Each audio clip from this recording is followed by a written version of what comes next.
اور عزت مآب خواتین ماؤں اور بہنوں، اللہ رب العزت کا بے انتہا شکر اور اس کا احسان ہے کہ اس نے ہمیں اپنی تربیت اور اپنے تزکیے کے لیے، اس کی فکر کے لیے یہ 3 دن فارغ کرنے کی توفیق عطا فرمائی ہے۔ مجھے اچھی طرح اندازہ ہے کہ ان میں سے میرے بہت سارے ساتھی ایسے ہیں جن کو بڑی قربانی دینی پڑی ہوگی یہ 3 دن فارغ کرنے میں، بہت مشکل سے انہیں یہ وقت بھی نکالنا پڑا ہوگا۔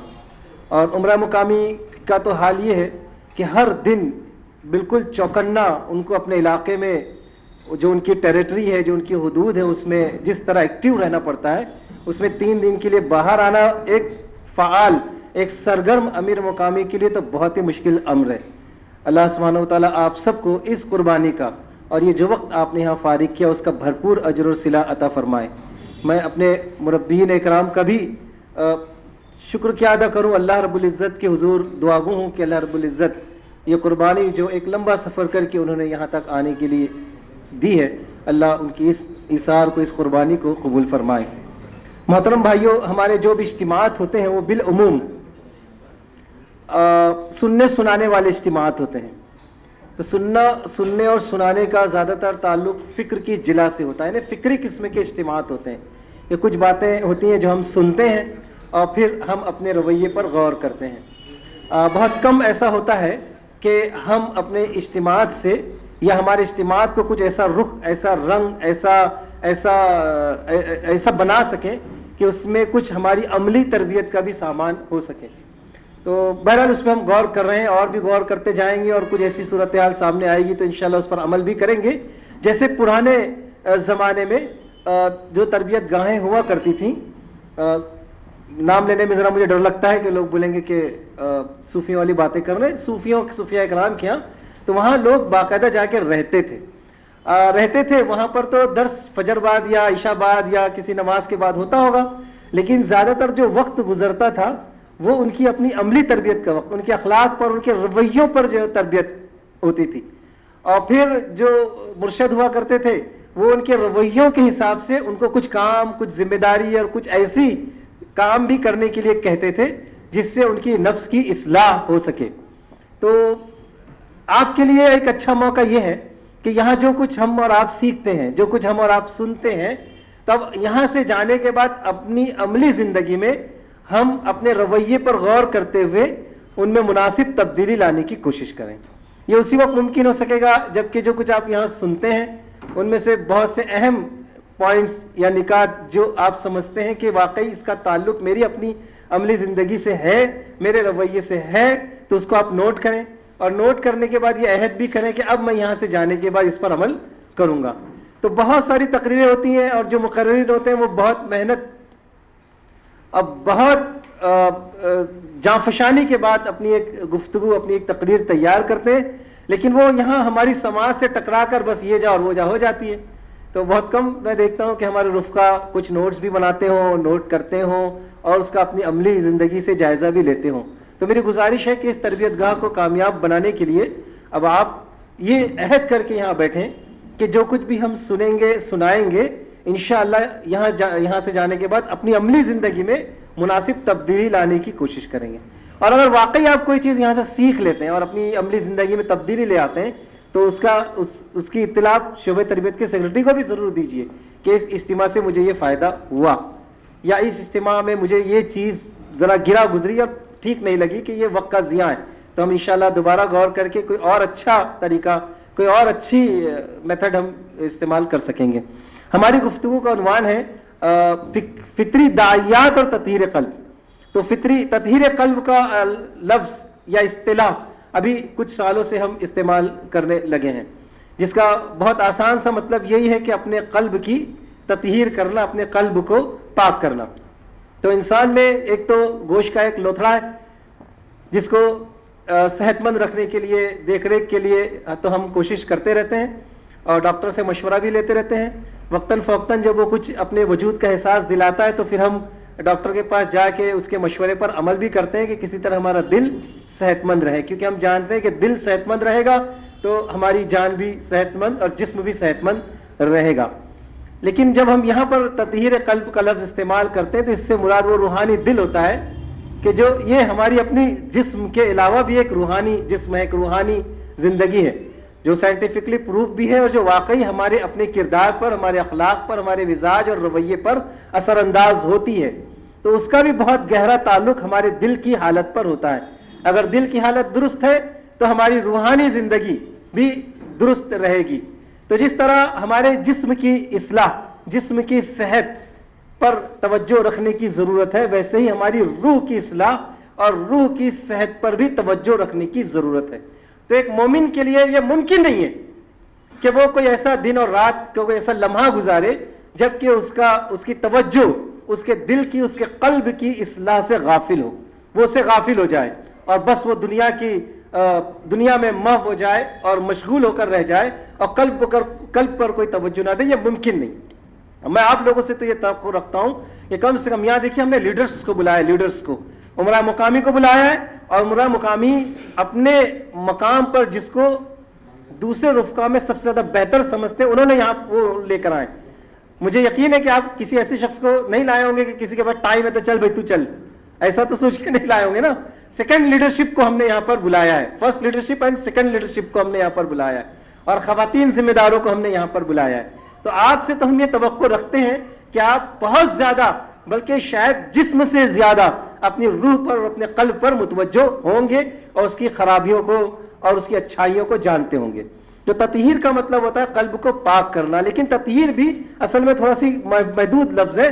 اس کے بجائے تزکیہ قلب اگر کہیں تو زیادہ وہ اور زیادہ فصیح اصطلاح ہے. تطہیر میں تو ایک نگیٹو پوائنٹ یہ ہے کہ اس کو نکالنا، خرابی کو نکالنا، اور تزکیے میں اچھائیاں پیدا کر کے اس کو نشو و نما دینے کا بھی مفہوم شامل ہے. تو ہم کو اپنے قلب کی خرابیوں کا علم ہونا چاہیے، سب کو علم ہونا چاہیے. اگر میں یہ کہوں کہ 3 منٹ کے اندر آپ اپنی قلب کی خرابیوں کو لکھ کر دیں تو آپ کو معلوم ہونا چاہیے کہ میرے قلب میں 3 خرابیاں کون سی ہیں. یا 3 منٹ میں آپ بتائیں کہ 3 منٹ میں سوچنا نہیں پڑے آپ کو، اور آپ جو وہ کون سی اچھی باتیں جو آپ پاتے ہیں کہ جس سے آپ کو روحانی سکون ملتا ہے اور جو وہ بات آپ کی روحانی تربیت اور تزکیہ اور ارتقاء میں مدد کرتی ہے تو آپ فوراً لکھ سکیں. اتنا تو ہونا چاہیے، نہیں ہے تو اس کی کوشش کریں. فطری داعیات تو اللہ رب العزت نے ہم سب کے اندر پیدا کی ہیں، پیدائشی طور پر جو ہمارے اندر ہوتے ہیں. تو فطری داعیات کیا ہے؟ بھوک ایک فطری داعی ہے، سب کو لگتی ہے بھوک، ہے نا. اسی طرح جنسی خواہشات فطری داعیہ ہیں، سب کے اندر وہ جنسی خواہش ہوتی ہے. نیند سب کو لگتی ہے، تو یہ تو فطری داعیات ہیں. اب سوال یہ پیدا ہوتا ہے کہ ان فطری داعیات کا ہمارے قلب کی تطہیر سے، ہمارے قلب کے تزکیے سے کیا تعلق ہے؟ تو اس پر تھوڑا سی ہم غور کریں گے. تو امام غزالی رحمۃ اللہ علیہ نے بہت اچھے انداز میں اور ایک لمبی گفتگو کی ہے اس کے اوپر کہ انسان کو بگاڑنے والی، بنانے والی 2 بڑی شہوتیں ہیں. ایک تو شہوت بطن اور دوسری شہوت جنس. تو لکھیے اس کو اب آپ، شہوت بطن اور شہوت جنس، اس پر آپ کو اور اسٹڈی کرنی ہے. یہ تو آج کی گفتگو میں ممکن نہیں ہے نا، یہ تو ہم آپ کو کچھ نکات دے رہے ہیں، اس پر آپ کو اسٹڈی کرنی ہے. اور علوم کے حوالے سے، امام غزالی کے حوالے سے آپ اس کو پڑھیے گا. آپ یہ مت سوچیے کہ کسی صوفی کی یا کسی خانقاہی شخص کی، امام غزالی کا رتبہ اور مرتبہ آپ جانتے، بے اکبک وہ فلسفی بھی ہیں اور صوفی بھی ہیں اور پتہ نہیں کیا کیا ہیں. تو آپ اس پر مزید اسٹڈی کیجئے گا. تو جو 2 شہوتیں ہیں، شہوت بطن اور شہوت جنس، یہ 2 شہوتوں پر جو وہ قابو پا کر یا اس کو کنٹرول کر کے کس طرح ہم اپنے قلب کو، اپنے نفس کو محفوظ کر سکتے ہیں اور اس کا تزکیہ، اس کی تربیت کر سکتے ہیں. تو آپ سمجھ لیجئے کہ آدم علیہ السلام اور حوا علیہ السلام، یہ ان کو جنت سے نکالنے والی جو چیز تھی وہ تو شہوت بطن ہی تھی کہ کس طرح اللہ تعالیٰ نے ایک چیز سے آزمایا اللہ نے ان کو کہ فلاں چیز نہ کھانا، فلاں چیز نہ کھانا، اور ان کی رغبت اس کی طرف ہوئی اور انہوں نے اسے کھا لیا. اور پھر نتیجہ یہ ہوا کہ وہ ایسی باتیں ان سے صدور ہو گئیں کہ جو جنت میں رہنے کے لیے مناسب نہیں ہے. تو حضرت اللہ کے رسول صلی اللہ علیہ وسلم فرماتے ہیں سنن ابن ماجہ میں کہ پیٹ سے زیادہ برا برتن کوئی نہیں ہے، پیٹ سے زیادہ برا برتن کوئی نہیں ہے آدمی کے لیے جو بھرتا نہیں. آدمی کے لیے تو چند لقمے کافی ہیں جو اس کی پیٹھ کو سیدھا رکھے، اور اگر ایسا نہ کر سکے، چند لقمے کافی، اگر وہ ایسا نہ کر سکے تو 1/3 کھانے کے لیے اور 1/3 پینے کے لیے اور 1/3 سانس کے لیے، یعنی اپنے پیٹ کے وہ 3 حصے کرے. تب یہ تو دیکھیے کرنے والا کام ہے، پریکٹیکل کام ہے، یہ صرف آپ کی فکر کو درست نہیں کرے گا بلکہ عمل میں آپ کو لانا ہے. تو یہاں سے جانے کے بعد اگر واقعی بسیار خوری یہ بہت بڑی بیماری ہے، یعنی بے تحاشا کھانا، ہر وقت کھاتے رہنا اور کھانے کے بارے میں ہی سوچتے رہنا، یہ بہت بری بیماری ہے. تو آپ اس پر گھر پہ یہاں سے اس کے پر کنٹرول شروع کرنا ہے. تو 1/3 یعنی ایسے شخص کے لیے جو نہیں کر سکتا کنٹرول، تو کہا گیا کم سے کم وہ اتنا کرے کہ اپنے پیٹ کے 3 حصے کرے، اور 1 کھانے کے لیے، 1 پانی کے لیے اور 1 سانس کے لیے چھوڑے. اللہ کے رسول صلی اللہ علیہ وسلم، ہمارے ماں باپ آپ پر قربان، آپ کے جسمانی حسن کی ایک خوبی یہ تھی کہ آپ کا پیٹ باہر نکلا ہوا نہیں تھا، سپاٹ تھا. جو تعریف حضور کی بیان کی گئی ہے اس میں بتایا گیا کہ حضور اکرم صلی اللہ علیہ وسلم کا پیٹ سپاٹ تھا. اس لیے اس کی وجہ ایک یہ ہے کہ میں نام بھول رہا ہوں، ہماری ایک ماں فرماتی ہے کہ میں نے کبھی نہیں دیکھا کہ اللہ کے رسول صلی اللہ علیہ وسلم نے اپنی پوری زندگی 2 وقت کا کھانا کھایا ہو. ہمارے تو 4-6 وقت جو وہ کم سے کم 3 وقت تو بالکل طے، لیکن اللہ کے رسول صلی اللہ علیہ وسلم نے 2 وقت سے زیادہ 2 وقت کا کھانا کبھی کھایا نہیں، 1 وقت کا کھانا آپ کھاتے تھے. یہ آپ صلی اللہ علیہ وسلم کا معمول تھا. لہذا ایک شخص اللہ کے رسول صلی اللہ علیہ وسلم کے سامنے، ایک شخص نے جو ڈکار لی تو حضور اکرم صلی اللہ علیہ وسلم نے فرمایا کہ اپنی ڈکار کم کر، قیامت میں سب سے زیادہ بھوکا وہ شخص ہوگا جو دنیا میں سب سے زیادہ پیٹ بھر کر کھانا کھاتا ہوگا. ترمذی شریف کی حدیث ہے.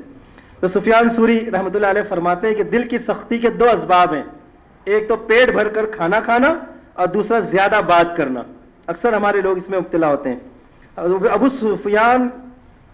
سفیان ثوری آگے فرماتے ہیں کہ پیٹ بھر کر کھانے سے عبادت کی حلاوت، عبادت کا جو لطف اور مزہ ہے نا وہ کم ہو جاتا ہے، اور وجدانی کیفیت عبادت میں باقی نہیں رہتی. تو آپ خود بھی محسوس کریں گے بھرے ہوئے پیٹ کے ساتھ کھانے سے نماز کی جو کیفیت، جو لطف ہے وہ حاصل نہیں ہوتا. ابو سلیمان درانی فرماتے ہیں کہ میں عبادت میں اس وقت سب سے زیادہ حلاوت، سب سے زیادہ مٹھاس محسوس کرتا ہوں جب بھوک سے میرا پیٹ میری پیٹھ کو لگا ہوا ہو، تب مجھے عبادت میں بہت مزہ آتا ہے. امام اعظم ابو حنیفہ رحمۃ اللہ علیہ فرماتے ہیں کہ جب بھی کوئی اہم کام اگر یاد آئے تم کو کرنا ہے تو اسے کھانا کھانے سے پہلے ہی انجام دینا، یا اسے انجام دینے سے کے بعد ہی کھانا کھانا، کیونکہ کھانا اگر کھا لیا آپ تو پھر وہ کام، اہم کام، سستی آپ کو وہ کام کرنے سے روک دے گی.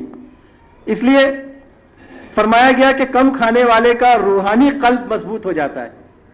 اور اب تو سائنٹیفکلی یہ بات بھی پروف ہے کہ پیٹ بھر کر کھانا ہمارے جسم کو اور ہمارے دل کو بھی نقصان پہنچاتا ہے، دل کی شریانوں کو، دل کی نسوں کو. سائنٹیفکلی جو بات بتائی گئی ہے کہ زیادہ کھانا کھانے سے، مرغن غذائیں کھانے سے جسم کی نسیں بلاک ہو جاتی ہیں. تو حدیث میں بھی آیا کہ بے شک شیطان انسان کے خون میں، اس کی نسوں میں خون کے ساتھ گردش کرتا رہتا ہے. تو بھوک اور پیاس کے ذریعے سے اس کے راستے کو تنگ کرو، شیطان کے راستے کو روکو. لہذا سیدنا ابن عباس، عبداللہ ابن عباس رضی اللہ تعالیٰ عنہ فرماتے ہیں کہ حضور اکرم صلی اللہ علیہ وسلم نے فرمایا کہ اللہ کو تم میں سب سے زیادہ پسند وہ شخص ہے جو کم کھانے والا ہو اور ہلکے پھلکے بدن کا مالک ہو. تو میں اپنے عمرہ مقامی سے اور ساتھیوں سے کہوں گا کہ اپنے ہلکا پھلکا بدن اللہ کو زیادہ پسند ہے، تو اپنے بدن کو بھی ہلکا پھلکا رکھنے کی کوشش کریں، کم کھا کر، مناسب ایکسرسائز کر کے اور دوسرے ذریعوں سے اپنے بدن کو ہلکا پھلکا بنانے کی کوشش کریں کہ یہ اللہ تعالیٰ کو زیادہ پسند ہے. اب آتے ہیں محمد بن واسع رحمہ اللہ فرماتے ہیں کہ جو بندہ کم کھانا کھاتا ہے وہ بات کو اچھی طرح سمجھ بھی سکتا ہے اور اچھی طرح سمجھا بھی سکتا ہے. بھرے پیٹ کے ساتھ بات کو سمجھنے میں دقت آتی ہے. اور پھر عمرو بن قیس رحمۃ اللہ علیہ فرماتے ہیں کہ تم پیٹ بھر کر مت کھاؤ کیونکہ اس سے دل سخت ہو جاتا ہے. اور ایک اور بزرگ فرماتے ہیں کہ زیادہ کھانا بدن کے لیے بیماری ہے. حسن بصری رحمۃ اللہ علیہ نے بڑی پیاری بات ارشاد فرمائی کہ کھانا آدم کے لیے جنت میں ابتلا تھا، زیادہ کھانا آدم کے لیے جنت میں ابتلا تھا، ایک آزمائش تھی، اور ابن آدم کے لیے دنیا میں ابتلا ہے، دنیا میں ایک آزمائش ہے ابن آدم کے لیے. تو واقعی یہ ہمارے لیے آزمائش ہے، تو اس پر کنٹرول کرنے کی ضرورت ہے. امام غزالی آخر میں اس موضوع پر امام غزالی کی بات ہم سن کے اس عنوان کو ہم ختم کریں گے گفتگو. یہ فرمایا کہ کم کھانے سے صفائے قلب و باطن حاصل ہوتا ہے. ہمارا قلب باطن جو روحانی جو قلب ہے، روحانی دل ہے، وہ پاکیزہ ہوتا ہے. پیٹ اور شرمگاہ، امام غزالی فرماتے ہیں کہ پیٹ اور شرمگاہ جہنم کے دروازوں میں سے ہے، اور ان دونوں میں ان کی اصل پیٹ بھر کر کھانا کھانا ہے، کہ جب آدمی پیٹ بھر کر کھانا کھاتا ہے تو اس کی شہوت جنس بھی زیادہ بھڑکتی ہے، زیادہ ابھر کر آتی ہے. اسی لیے آپ دیکھیے کہ روزہ کے بارے میں بتایا گیا کہ روزہ شہوت جنس کو بھی کم کرنے کا، اسے کنٹرول اور قابو کرنے کا ذریعہ بنتا ہے. اور کم خوری سے، امام غزالی فرماتے ہیں کہ کم خوری سے انسان گناہ پر قابو پا سکتا ہے اور نفس امارہ کو کمزور کرنے کا موقع ملتا ہے. امام غزالی رحمہ اللہ نے احیاء العلوم میں روزے کے بیان میں بڑی پیاری بات ارشاد فرمائی. روزے کے بیان میں، اور روزے سے یا کم کھانے سے جسم کو، ہماری روح کو کیا فائدے ہوتے ہیں، بہت تفصیل سے اس کا ذکر کیا ہے. پڑھنے کی چیز، آپ مطالعہ کیجئے گا اس کا. دوسری جو چیز ہے وہ شہوت جنس ہے. جی، شہوت جنس، بسم اللہ الرحمن الرحیم.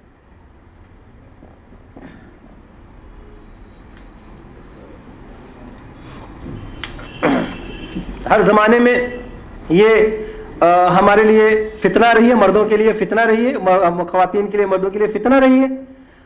میں تو بہت توقع رکھتا ہوں کہ الحمدللہ کم سے کم جو گروہ ہمارے سامنے بیٹھا ہے کہ وہ تو کسی بہت حد تک اس سے بہت پاک ہوگا اور محفوظ بھی ہوگا. اللہ تعالی ہم کو اس سے محفوظ رکھے. لیکن اس کا مطلب یہ نہیں کہ اب اس پر ہم پڑھے نہیں یا سنے نہیں یا بات نہ کریں. شیطان تو پتہ نہیں، وہ تو ایسی چور راستے سے دل کے اندر داخل ہوتا ہے اور ایسے گناہ میں اس طرح مبتلا کر دیتا ہے کہ ہم تصور نہیں کر سکتے. بڑے بڑے عبادت گزار جو ہے وہ اس فتنے کے اندر مبتلا ہو گئے، تو ہم اور آپ کی کیا حیثیت ہے؟ تو اپنے آپ کو بہت زیادہ اس سے بچائے رکھنے کی ضرورت ہے، خاص طور پر اس زمانے میں، اس دور میں جب کہ موبائل کے ذریعے سے اس فتنے میں مبتلا ہونے کا بہت زیادہ اندیشہ بڑھ گیا ہے. تو اپنے موبائل کو محفوظ رکھیے، اپنی تنہائیوں کو محفوظ کیجئے. آپ سمجھ لیجئے کہ اگر آپ موبائل دیکھ رہے ہوں اور کسی کے آنے پر چونک جائیں تو اس وقت پھر اپنے قلب کا جائزہ لینے کی ضرورت ہے کہ خدا نخواستہ میں کسی گناہ میں تو مبتلا نہیں ہو رہا ہوں، یا یہ اس بات کی علامت ہے کہ ہم گناہ میں مبتلا ہو رہے ہیں. تو اپنے موبائل کو محفوظ کیجئے، ہمارا دل بھی انشاءاللہ محفوظ رہے گا.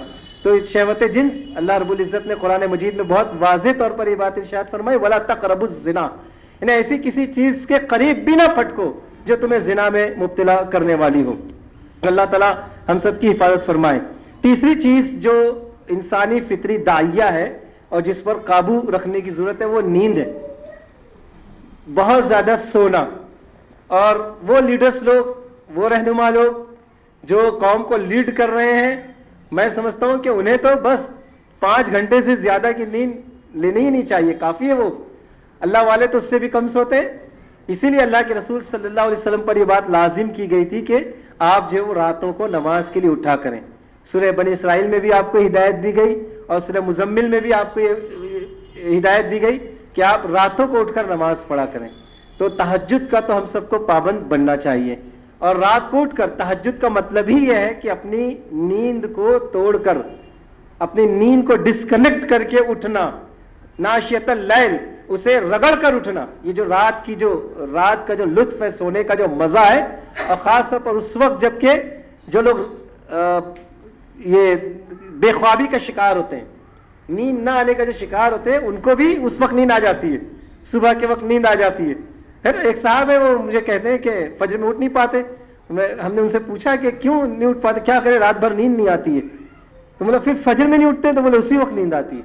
تو یہ صرف ان کا مسئلہ نہیں تھا، ہم نے یہ دیکھا. اور آپ بھی جب احتساب جائزہ لیں گے اپنے رفقا کا تو معلوم کریں گے اسی وقت.